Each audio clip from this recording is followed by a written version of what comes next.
Mirlo Blanco, el podcast de Sumas Plumas. La expresión ser un mirlo blanco se usa para hablar de algo extraordinariamente fuera de lo común o difícil de encontrar, en tono positivo. Un mirlo blanco es algo de una rareza extraordinaria, ya que, en realidad, los mirlos son negros. Soy Clara Mendoza. Si quieres descubrir un montón de datos curiosos, historias fascinantes y temáticas que increíblemente se entremezclan con el hilo conductor de un ser emplumado, sigue escuchándome.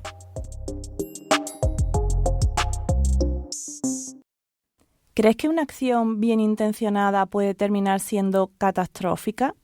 ¿Sabías que la seguridad aérea tuvo un punto de inflexión en 1960? ¿Eres consciente de que se van a cumplir 6 años desde la pandemia de COVID que nos puso la vida patas arriba? ¿Dirías que un animal de 80 gramos puede resultar mortal? Aunque no lo parezca, hay plumas negras entremezcladas con todas estas historias. ¿Quieres saber de qué se trata?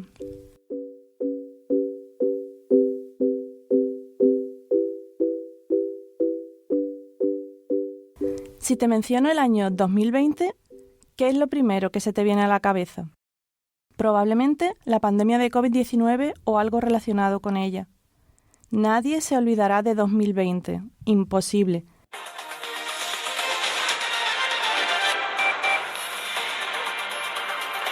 España ya está en estado de alarma por la crisis del coronavirus. Ya están en vigor las medidas extraordinarias para frenar la epidemia y que limitan la libertad de circulación, solo permiten abrir los establecimientos esenciales. El objetivo... Tenemos un recuerdo colectivo en el imaginario común. El estado de alarma, las mascarillas, las cifras de contagiados y fallecidos, la odisea de encontrar papel higiénico en el súper. Pero, en verdad, si lo piensas, ¿qué hicimos todos esos meses? Por ejemplo, ¿tú qué hiciste en octubre de 2020? Es difícil imaginar un acontecimiento que afecte tanto a tantas personas y en tantos lugares a la vez como fue la pandemia. Se tambalearon los cimientos de todo, por supuesto a nivel sanitario, pero también económico, laboral, familiar, personal, medioambiental. La vida, tal y como la conocíamos, se puso patas arriba. ¿Qué crees que pasó, por ejemplo, con las bodas? Te doy unos datos. En 2019 hubo unas 166.000 bodas y unas 155.000 uniones de pareja de hecho. En 2020, sin embargo, y para sorpresa de nadie, el número de matrimonios descendió un 45%, pues se celebraron unos 90.000 y se establecieron unas 45.000 parejas de hecho. Una boda es algo que se suele planificar con mucha antelación, de un año para otro generalmente. A partir del confinamiento del 14 de marzo, se tuvieron que suspender muchas bodas. Después, cuando comenzó la desescalada, ¿te acordabas de ese término? Las que se celebraron lo hicieron en unas condiciones muy diferentes a la antigua normalidad, otro palabra de la pandemia, con limitación de invitados, distancia social, algunas hasta con mascarilla. ¿Quién tomaría la decisión de casarse en 2020 después del 14 de marzo? ¿Quién aceptaría como fecha del enlace un martes y 13?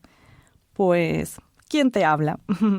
Mi pareja y yo nos hicimos pareja de hecho el viernes 13 de octubre de 2020. Fuimos en metro a la Ciudad de la Justicia de Barcelona, con la mascarilla puesta, por supuesto. Esperamos que saliera nuestro número en una pantallita y firmamos unos papeles. Fue tan rápido que, aun habiendo sillas, ni nos hicieron sentarnos. Eso sí, le pedimos al funcionario de turno que al menos nos hiciera una foto en la puerta para la posteridad. Y nos fuimos de luna de miel a Cadaqués. Hoy en día, a menudo, los viajes de novios se hacen a sitios espectaculares, pero teniendo en cuenta que en esa fecha ni siquiera estaban abiertos los restaurantes, viajar a 170 kilómetros de casa era toda una aventura. Una vez allí, dimos muchos paseos. Una tarde comenzamos a caminar hacia las afueras del pueblo. Al poco rato estábamos en medio del campo y comenzaba a atardecer. De repente vimos algo raro sobre un cable de la luz. Eran como muchos puntitos negros.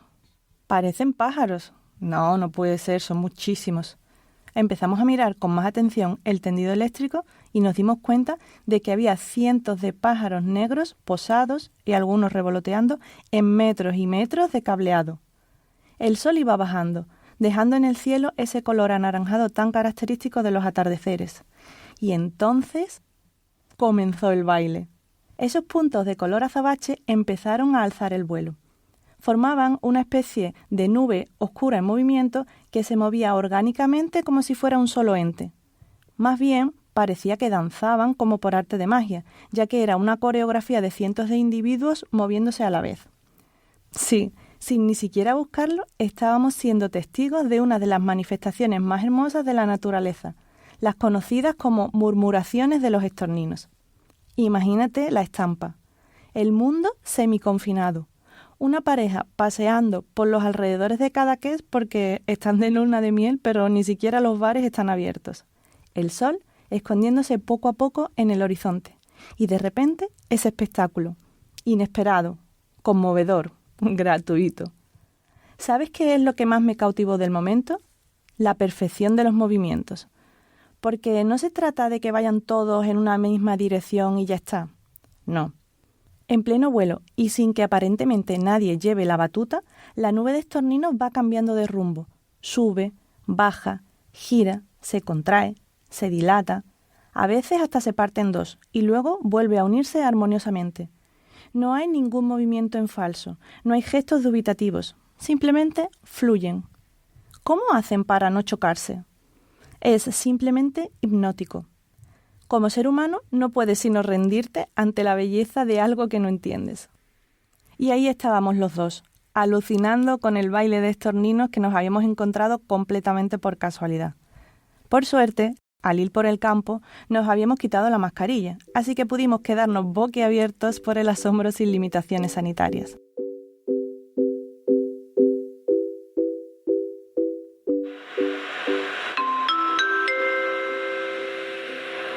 Última llamada para los pasajeros. Son las 5 de la tarde del 4 de octubre de 1960.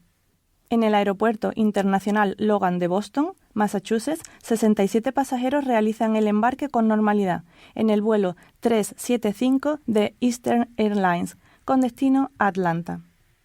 Curtis Fitz, de 59 años, está a los mandos. Es un experimentado capitán con más de 23.000 horas de vuelo.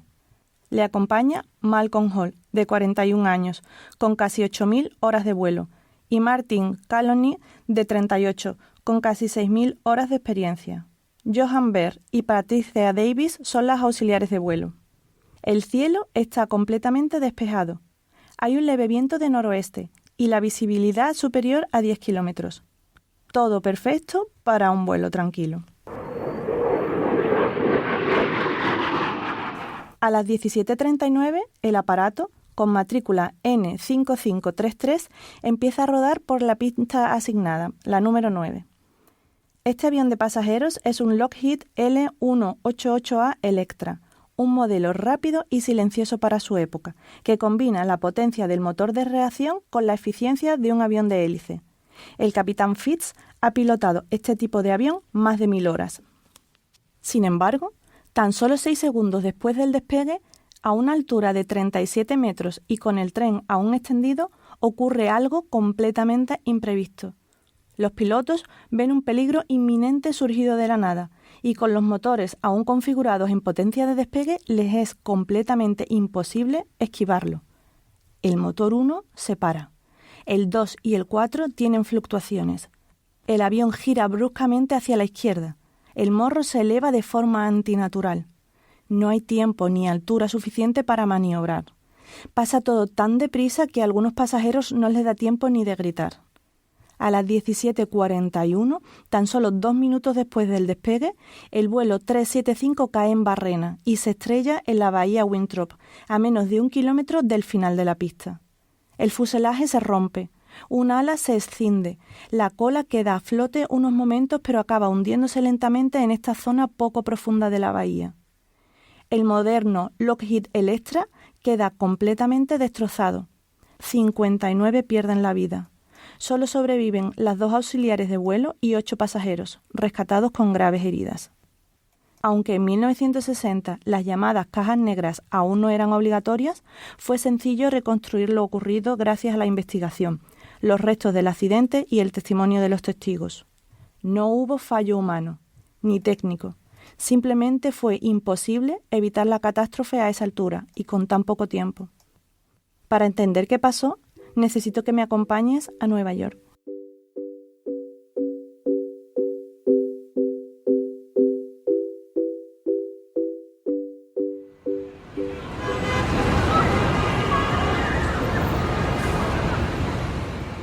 Care tenía que volar a Nueva York en la primavera de 2020.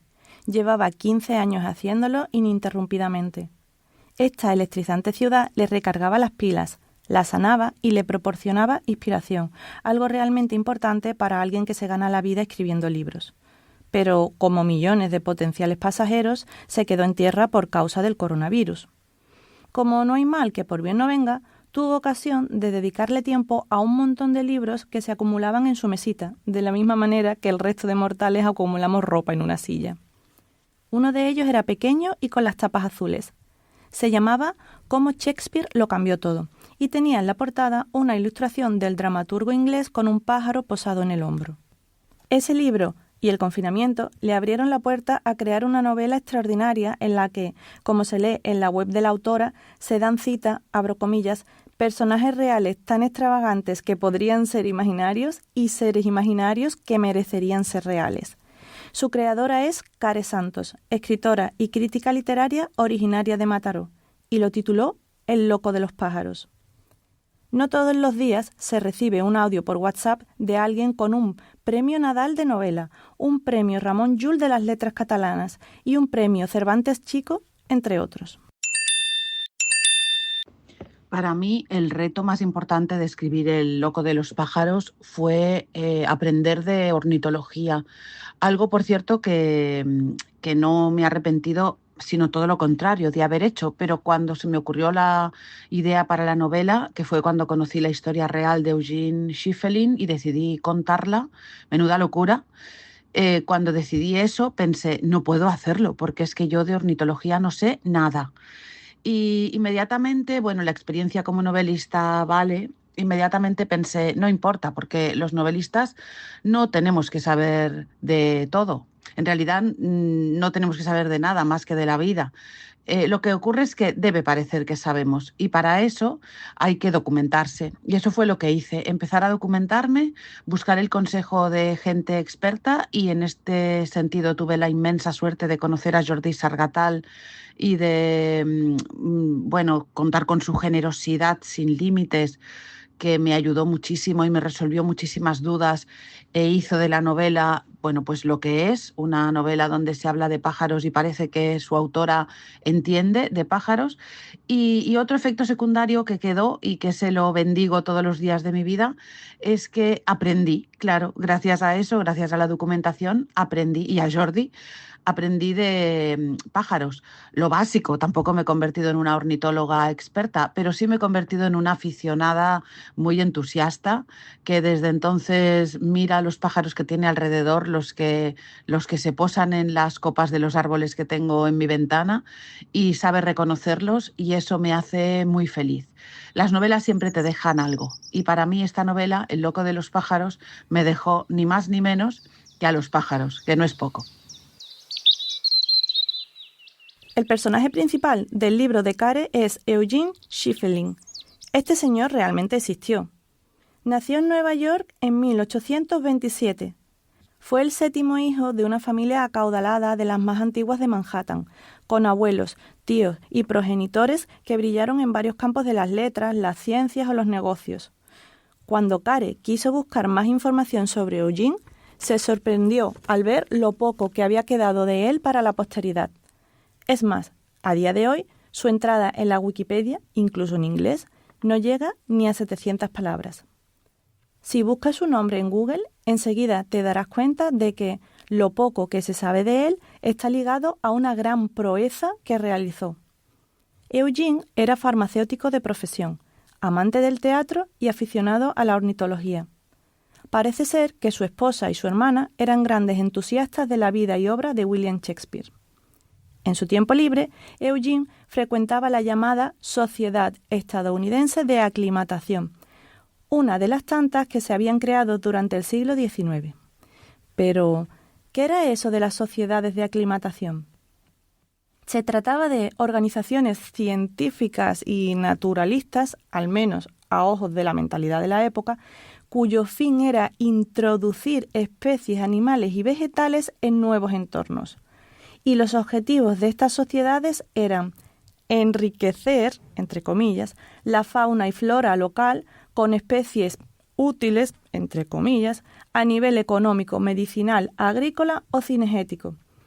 Estudiar la adaptación biológica de especies exóticas a climas distintos. Civilizar, más comillas, o embellecer el entorno con animales y plantas vistosas. Lo que por aquel entonces eran nobles propósitos, con un enfoque marcadamente colonialista, a día de hoy se considera una barbaridad ecológica y un despropósito medioambiental. Llevar especies no autóctonas a nuevos territorios por la mano del hombre ha sido y sigue siendo una de las mayores barbaridades contra la biodiversidad, que han dado pie a la desaparición de especies nativas, proliferación de plagas y alteraciones de cadenas tróficas. Pero a Eugene y a sus colegas de la Sociedad de Aclimatación les parecía una idea cojonuda. Una fría mañana de marzo de 1890, tanto el protagonista de la novela de Care como el sujeto real que lo inspiró realizaron algo que marcaría un antes y un después en la historia natural de Estados Unidos. Dios mío, ¿pero qué hizo? Pues nada más y nada menos que soltar 30 parejas de estorninos en Central Park.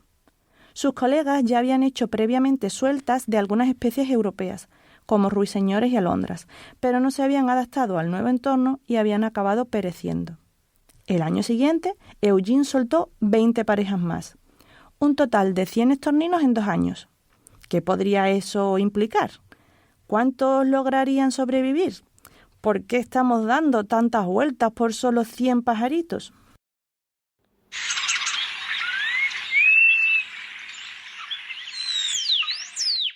Pues resulta que esta idea peregrina del señor Schiffelin tuvo unas consecuencias ingentes e inimaginables en aquel momento. De esos 100 estorninos, algunos murieron y otros sobrevivieron. Los que se quedaron se adaptaron, se reprodujeron y, aunque parezca algo posible solo en una novela, lo cierto es que son los ancestros de los 200 millones de estorninos que a día de hoy habitan en Norteamérica. De unos aparentemente insignificantes 100 individuos a 200 millones en solo 136 años. ¿No te parece increíble? A mí sí. Y aquel gesto casi romántico y naif se tradujo en una bofetada a la ecología y la economía de Norteamérica. Pero, ¿por qué? Porque allí, a día de hoy, es considerada una especie invasora que devasta hábitats y cultivos. Se estima que cada año los estorninos causan pérdidas a los agricultores valoradas en $1.000 millones americanos, especialmente en los cultivos de árboles frutales. Incluso se los responsabiliza del aumento del precio de la leche. Las bandadas de miles de estorninos se comen el grano destinado al ganado, lo que afecta a la producción lechera. Por eso, los estorninos en Estados Unidos son temidos y odiados. El rechazo a esta especie no es solo social o cultural, sino legal, institucional y cotidiano. De hecho, son una de las pocas aves en Estados Unidos que no están protegidas. Esto significa que pueden capturarse, matarse, destrozar sus nidos o eliminarse sin permisos especiales.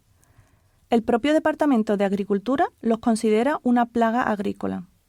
Allí, si quieres, puedes ir al Walmart y comprar una trampa antiestorninos. No en una tienda especializada, sino en el mismo sitio donde compras las hamburguesas, el champú o la comida para el perro. Evidentemente, el accidente de Boston del vuelo 375 de Eastern Airlines también fue decisivo para crear la mala fama de los estorninos. Como quizás hayas intuido, el peligro inminente surgido de la nada del que te hablé antes fue un enorme bando de estorninos que chocaron con la aeronave a escasos segundos de comenzar el despegue. El resultado ya lo conoces. Hay que decir que toda esta historia de Schiffelin y los estorninos no se documentó hasta 50 años después de que sucediera. Los primeros escritos al respecto son de 1940, por lo que hay personas que dudan de la veracidad de todo esto. Otros, en cambio, afirman que el propósito de Eugene era introducir las 60 especies de aves que Shakespeare mencionaba en la totalidad de su obra, tales como cuervos, cormoranes, búhos, ruiseñores y alondras. Sea como sea, se le podría decir: ¡Qué pollito, ha liado el pollito.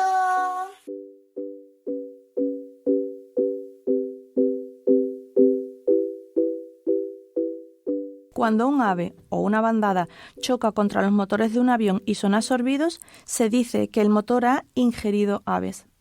3 de los 4 motores del vuelo 375 ingirieron múltiples estorninos. Según los ensayos de la época, la ingesta de tan solo 3 aves podía provocar grandes daños, y con 8 individuos hubiera sido ya imposible evitar la tragedia. Tras el accidente, en el suelo de la pista número 9, donde tuvo lugar el mortífero choque, se encontraron restos de unos 75 estorninos a lo largo de 60 metros. En 1960, las aves ni siquiera eran consideradas un riesgo operativo en la aviación. Hasta ese momento, claro. A día de hoy, esta sigue siendo la mayor catástrofe aérea debido al impacto con aves. Las bandadas de estorninos están ahí, siguen suponiendo un reto para la aviación, aunque se hayan implementado importantes medidas de seguridad. En los documentos oficiales, en el argot del sector, se les ha llegado a llamar balas con plumas por su peligrosidad, porque vuelan juntos y en grandes y compactas bandadas, porque se mueven en murmuraciones impredecibles y porque son pájaros muy densos. Tienen un 7% más de densidad que una gaviota, un ave mucho más grande. Tras el accidente, que conmocionó a la opinión pública de aquella época, se inició un programa de investigación que resultó crucial para reducir la entrada de aves en los motores y aumentar la tolerancia a la ingestión de aves cuando ocurriese. Así empezó un enfoque sistémico hacia el riesgo aviar, combinando tecnología, normativa y medidas operativas. Desde los años 90 del siglo pasado, los motores de los aviones comerciales tienen que realizar ciertas pruebas que simulan la ingestión de aves. Para superar el simulacro, el motor no debe incendiarse ni desintegrarse, aunque sí se permite una pérdida parcial de potencia. Además, los aeropuertos internacionales tienen la obligación de tener planes de gestión de fauna. Estos planes incluyen la eliminación de hábitats atractivos en las inmediaciones, disuasores acústicos y visuales, pirotecnia, halconería, láseres o la monitorización de bandadas por radar. Por otro lado, los programas de entrenamiento de los pilotos ya incluyen procedimientos específicos para responder ante la ingesta de aves durante el despegue o el aterrizaje. Entrenan a los tripulantes para analizar en segundos la situación y tomar la decisión adecuada. Pero, a pesar de todas estas mejoras, las colisiones con aves siguen siendo inevitables. Solo en Estados Unidos se registran unos 14.000 incidentes de este tipo al año, o sea, casi unos 40 al día de media. El 97 de ellos tienen lugar en el despegue o aterrizaje y solo el 5% causa daños significativos. En ese pequeño porcentaje entraría lo que sucedió el 10 de noviembre de 2008 en Roma. A breve gli assistenti di volo si alzeranno per le normali operazioni di sicurezza. Vi preghiamo. El vuelo 4102 de Ryanair, un Boeing 737, sufrió un doble fallo de motor durante el aterrizaje en Roma Ciampino tras colisionar con una bandada de al menos 90 estorninos. El avión, que provenía del aeropuerto Frankfurt-Hahn, en Alemania, cayó a plomo e impactó con fuerza contra la pista. En esta ocasión, por suerte, no hubo que lamentar víctimas mortales. De las 172 personas a bordo, solo 10 resultaron heridas leves. El aeropuerto tuvo que cerrarse durante 36 horas. La aeronave, que tenía solo 8 meses de antigüedad, quedó para el desguace. Por cierto, a pesar de contar con las cajas negras, la Agencia Nacional para la Seguridad de Vuelo publicó el informe final del accidente en diciembre de 2018, más de 10 años después del suceso. Las bandadas de estorninos en Roma no son nada nuevo. De hecho, los estorninos han tenido muchísimo que ver con el devenir de esta increíble ciudad, cuna de una de las civilizaciones más influyentes y duraderas de la historia. Bueno, más que los estorninos por sí solos, una figura clave estrechamente ligada a ellos, los augures. Justamente en Roma, en 2018, cuando se publicó el informe del accidente, una artista sevillana iniciaba su estancia en la Real Academia de España en Roma. Esta institución promueve la formación artística y humanística de creadores e investigadores españoles, europeos e iberoamericanos en un entorno privilegiado. Los seleccionados para recibir esta beca tienen que cumplir un requisito: llevar a cabo un proyecto relacionado con la ciudad de Roma. En cada edición, una veintena de artistas multidisciplinares conviven durante 10 meses mientras convierten sus conceptos en realidad. María Giselle Royo, nacida en Caracas pero criada en Sevilla, tenía una idea en la cabeza. Una idea que combinaba dos cosas aparentemente independientes pero que en verdad sí tenían algo que ver, como las temáticas de Mirlo Blanco. Por un lado, su abuela había sido astróloga y tarotista, por lo que María sentía curiosidad por aquello que se puede leer en la naturaleza. Por otro lado, un amigo le habló de los bailes de los estorninos en Roma, que asombraban a locales y visitantes. Uniendo ambas cosas, María llegó a dos conceptos clave: los augures y los auspicios. En la antigua Roma, los augures eran figuras sacerdotales que leían la voluntad de los dioses a través de las aves. Miraban al cielo con el objetivo de interpretar los auspicios, es decir, las señales que los dioses enviaban a los humanos a través de los pájaros. Observaban su vuelo, la dirección, el número de individuos y su comportamiento para interpretar mensajes divinos. No es que predijeran el futuro o qué iba a pasar, sino si el hecho concreto que consultaban contaba o no con el favor de los dioses. Se les preguntaba sobre todo tipo de cosas: guerras, leyes, matrimonios. Un mal presagio podía detener una batalla, anular una asamblea o cambiar una celebración. Los augures eran miembros de la élite política y social. Tenían un gran poder. Durante más de 1000 años fueron decisivos en el Imperio Romano. Nadie los consideraba charlatanes, supersticiosos ni embaucadores. Ellos leían el comportamiento de las aves, interpretaban sus auspicios y esgrimían una poderosa arma de poder político. Por cierto, en uno de los relatos fundacionales más poderosos de Roma se cuenta que fue un auspicio lo que decidió dónde se ubicaría la nueva ciudad que Rómulo y Remo querían crear. Remo se subió al monte Aventino y vio el primer augurio: 6 buitres cruzando el cielo. Era una señal clara. La ciudad debía levantarse allí. Sin embargo, poco después, Rómulo vio 12 buitres desde la colina donde él estaba, el Palatino. Eran el doble, lo que significaba que la nueva urbe debía comenzarse allí. Las distintas leyendas difieren en el motivo del asesinato, pero lo que está claro es que Rómulo mató a Remo y que la fundación de Roma comenzó en el Palatino. Precisamente, en el Monte Palatino, en 2019, María llevó a cabo parte de su proyecto para la Academia Española en Roma, llamado Auspicia. Consistía en una exposición con varios elementos alrededor del mundo de los augures y los auspicios: un nido a tamaño humano, una proyección de la performance del ritual de los augures que llevó a cabo un grupo de mujeres en el Palatino, una cabeza de pájaro, una criptosala de lectura con un mensaje en código a base de los distintos picos de aves. Y todo gracias a la sugerencia de su amigo para ir a ver las murmuraciones de los estorninos en la ciudad del Tíber. 2 años más tarde, en 2020, y con la pandemia aún coleando, María Royo estaba rodando un documental encargado por la asociación feminista Páginas Violetas. Participaban 5 mujeres y la propia María, con el doble rol de directora y participante.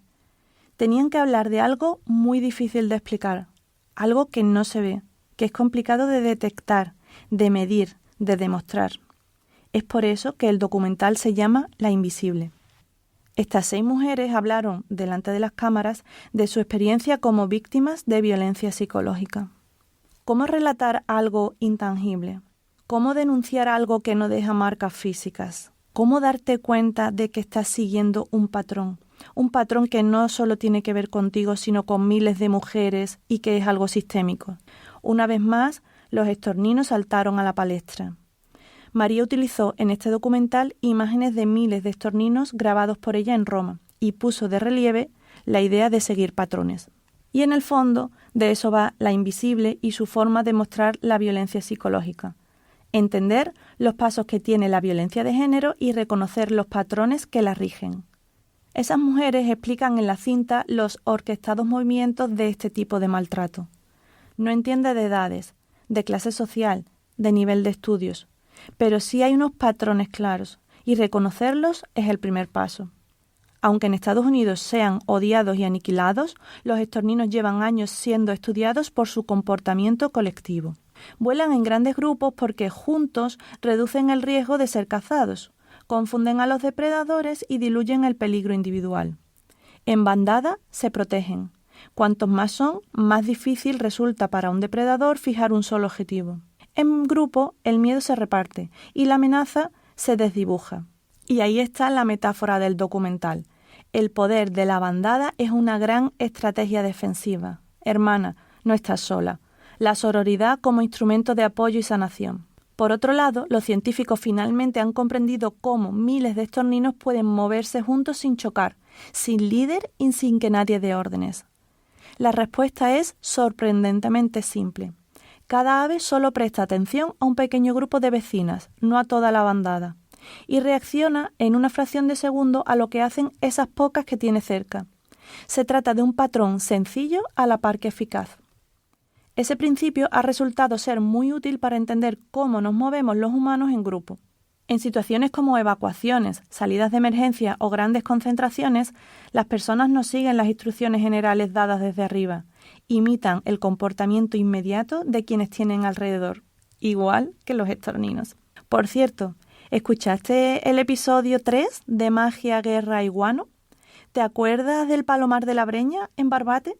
¿Te suena que en ese palomar en desuso se han grabado videoclips y una escena de una película? Después de publicarlo, me enteré de que conocía a la directora de dicha película, una chica que estudió comunicación audiovisual a la vez que yo estudiaba publicidad, ambas en la Facultad de Comunicación de la Universidad de Sevilla, y con la que comparto una gran amiga en común. La directora que grabó en La Breña se llama María Giselle Rollo. Ya está en fase de postproducción su próximo documental llamado Auspicia.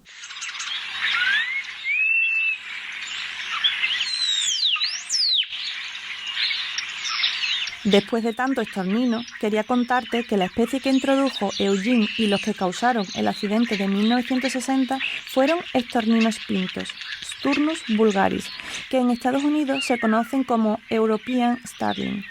Son aves rechonchas y principalmente negras. A veces se les confunde por tamaño y color con los mirlos, aunque los estorninos tienen la cola más corta, las alas más triangulares y el pico más fino. Pero no son simples pájaros negros. Su plumaje nupcial tiene reflejos púrpura y verde iridiscente. En invierno tienen manchas claras, casi doradas, de ahí lo de pinto. Aparte de por moverse en bandadas, los estorninos son inconfundibles por sus vocalizaciones, que son fuertes y poderosas. A veces parecen una alarma o un marcianito de juguete. También es capaz de imitar los cantos de otras especies. Están presentes en casi toda España, por lo que te animo a estar pendiente a partir de ahora a ver si los ves. Yo los veo casi a diario en mi barrio, en Barcelona.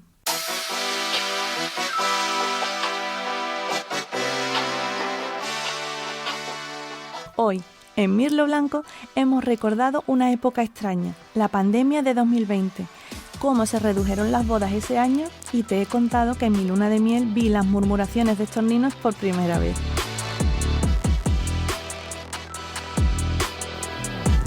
Hemos descubierto la mayor catástrofe aérea hasta la fecha causada por impacto de aves y cómo dicha tragedia impulsó cambios imprescindibles en la seguridad de los aviones que perduran hasta el día de hoy.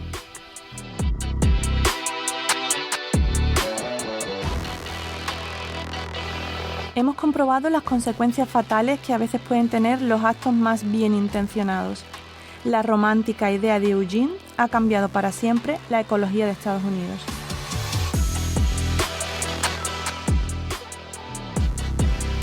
Hemos recordado los augures de la antigua Roma y hemos visto cómo también los estorninos han formado parte de varias expresiones artísticas en la vida de una artista sevillana. Lo que para unos puede ser una amenaza, para otros es una estrategia defensiva.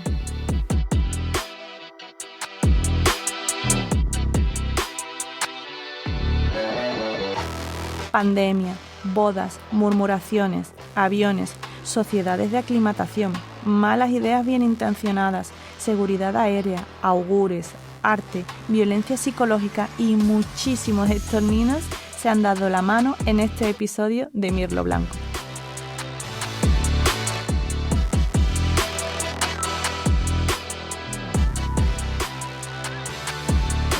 ¿Qué especies y qué historias encontrarás en el siguiente?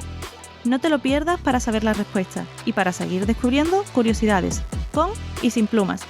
Soy Clara Mendoza y esto ha sido un nuevo episodio de Mirlo Blanco, un podcast de Sumas Plumas. Hasta el próximo día 1 del mes que viene, sed perdices como felices.